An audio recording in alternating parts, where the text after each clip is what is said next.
चला नमस्कार। आज मी माझ्या नातीसाठी गव्हाच्या पिठाचा शिरा बनवत आहे। माझ्या नातीने सांगितले, आजी मला गव्हाच्या पिठाचा शिरा बनवून दाखवा। तर मी आज तिच्यासाठी परफेक्ट अंदाजाने शिरा बनवत आहे। हे बघा, मी 1 वाटी तूप घेतले आणि ह्याच वाटीने मी ही 2 वाटी गव्हाचं पीठ घेतलंय। तर ही 1 वाटी तूप आणि 2 वाटी गव्हाचं पीठ, आणि लागलं तर अजून आपण अर्धी वाटी घेऊया तूप। आणि ह्याच वाटीने मी 1 वाटी साखर घेतली आणि 1 वाटी साखर 2 वाटी पाणी घेतलेलं आहे। हे बघा, 1 वाटी साखर टाकलेली आहे, त्याच्यात 2 वाटी पाणी टाकले आणि ती गरम करण्यासाठी मी ठेवले। आणि आता आपण इकडे कढई पण ठेवली आहे, तर आता आपण ह्याच्यात तूप घालून घेऊया।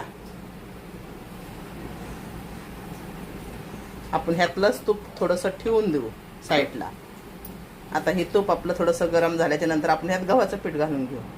आता आपलं तूप परफेक्ट तापलेलं आहे, तर आता जास्त तापवायचं नाही, कोमट झालं ते म्हणजे पिघळलं की आपण गव्हाचं पीठ टाकून घ्यायचं आणि ह्याला मस्त तांबूस रंग येऊस तर भाजायचं। आता बघा, हे आपण जे तूप ठेवले ना, ती पण आपण ह्यात घालून घेऊया। आपल्याला एवढ्या तुपाची गरज आहे।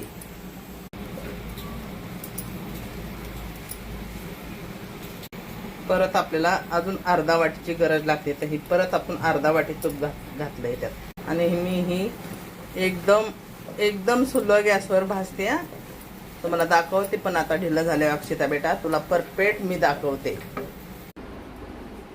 आपलं 1.5 वाटी घी बरोबर आहे, 2 वाटी पिठाला 1.5 वाटी घी बरोबर आहे। हे बघा, आता किती हलका झालंय। आता अजून थोड्या वेळ भाजू आपण त्याला पिठाला। अक्षिता बेटा बघ, मी एकदम स्लो गॅसवर ही पीठ भाजलेलं आहे।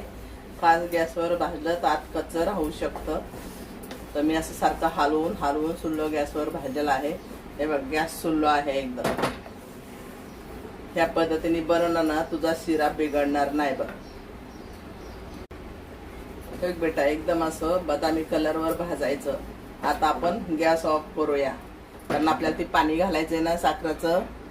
आपण साईडला साखरेचं पाणी करून घेतलंय, गॅस बंद केलंय, 2 मिनिटं राहून देऊ। आणि गरम साखरेचं पाणी त्यात घातलं ना की जरा उडतं, तर थोडा अंदाजाने। अक्षिता बेटा बघ, मी हे साखरेचं 2 वाट्या पाणी ठेवलं होतं, हे सगळं घातलेलं आहे आणि आपला ही शिरा परफेक्ट झालेला आहे एकदम। तर तू पण आहे ना ह्या पद्धतीने शिरा बनव, एकदम परफेक्ट होणार बघ।